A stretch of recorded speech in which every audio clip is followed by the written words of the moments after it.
മൊമീസ് ഒന്നും video skip ചെയ്യേണ്ട കേട്ടോ. നിങ്ങൾ സെർച്ച് ചെയ്തുകൊണ്ടിരിക്കുന്ന ആ ഒരു ബെസ്റ്റ് ക്ലോത്ത് ഡയപ്പറാണ് കേട്ടോ ഇന്ന് കാണിക്കാൻ പോകുന്നത്. ഞാനിത് സെക്കൻഡ് ടൈമാണ് പർച്ചേസ് ആക്കുന്നത്. ഫസ്റ്റ് മോൾ ന്യൂ ബോൺ ആയ ടൈമിൽ ഒരു സെറ്റ് വാങ്ങിച്ചിരുന്നു കേട്ടോ. 500+ വാഷ് ചെയ്തിട്ടുണ്ട്, 1 ഇയറോളം യൂസ് ആക്കിയിട്ടുണ്ട്. സ്റ്റിൽ ഇപ്പോഴും അതേ ക്വാളിറ്റിയിൽ തന്നെയാണ് കേട്ടോ. ചില ടൈമിൽ ഉണങ്ങാത്ത പ്രശ്നമൊക്കെ വരുന്നതുകൊണ്ടാണ് എക്സ്ട്രാ ഒരു സെറ്റും കൂടെ ഞാൻ വാങ്ങിച്ചിട്ടുള്ളത്. ഇതിൻ്റെ പാക്കിങ് കണ്ടാൽ തന്നെ നിങ്ങൾക്ക് മനസ്സിലാവും, അത്രക്കും പ്രീമിയം ക്വാളിറ്റിയിലാണ് വന്നിട്ടുള്ളത്. ഓരോന്നും സെപ്പറേറ്റ് ആയിട്ട് തന്നെ അവർ പാക്ക് ചെയ്തിട്ടുണ്ട് കേട്ടോ. ഇത് സിംഗിൾ പീസായിട്ടും 2 പീസായിട്ടും 3 ആയിട്ടും 4 ആയിട്ടൊക്കെ അവൈലബിൾ ആണ് കേട്ടോ. അതുപോലെ തന്നെ നല്ല ക്യൂട്ടായിട്ടുള്ള പ്രിൻറ്റ്സ് വരുന്നതുകൊണ്ട് പ്ലെയിൻ ആയിട്ട് വരുന്നതുകൊണ്ട് കേട്ടോ. ന്യൂ ബോൺ സൈസിൽ വാങ്ങിച്ചാൽ തന്നെ നമുക്ക് 3 ഇയേഴ്സ് എബോവ് വരെ യൂസ് ആക്കാൻ പറ്റും. ഇതുപോലെ ബട്ടൺസ് ഒരുപാട് സൈസ് അഡ്ജസ്റ്റ് ചെയ്യാൻ പറ്റുന്ന ബട്ടൺസ് വന്നിട്ടുണ്ട്. അത് ഇത്രയും കാലം വാഷ് ചെയ്തിട്ട് ഒരെണ്ണം പോലും പൊട്ടിപ്പോയിട്ടില്ല കേട്ടോ. അതുപോലെ ഈ ഒരു സ്പോഞ്ചിൻ്റെ ഒക്കെ സോഫ്റ്റ് ഭയങ്കര സോഫ്റ്റാണ്. മക്കൾക്ക് നല്ല കംഫർട്ടായിരിക്കും. ഇറിറ്റേഷനോ റെഡ്നെസ്സോ ഒന്നും തന്നെ ഉണ്ടാവില്ല. ഒരുപാട് യൂറിൻ ഇതിൽ ഹോൾഡ് ചെയ്യുന്നുണ്ട് കേട്ടോ.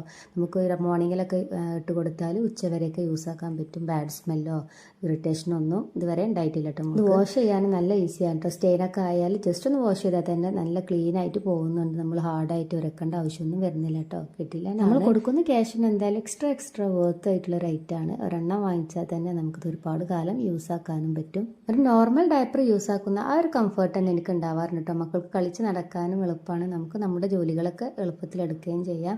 അപ്പോൾ എന്തായാലും ഇഷ്ടപ്പെട്ടെങ്കിൽ എന്തായാലും വാങ്ങിച്ചു മസ്റ്റ് ബൈ തന്നെയാണെന്ന് പറയാം. ലിങ്കിന് വേണ്ടിയിട്ട് അക്കൗണ്ട് ഫോളോ ചെയ്തിട്ട് ലിങ്ക് ഒന്ന് കമൻറ്റ് ചെയ്താൽ മതി.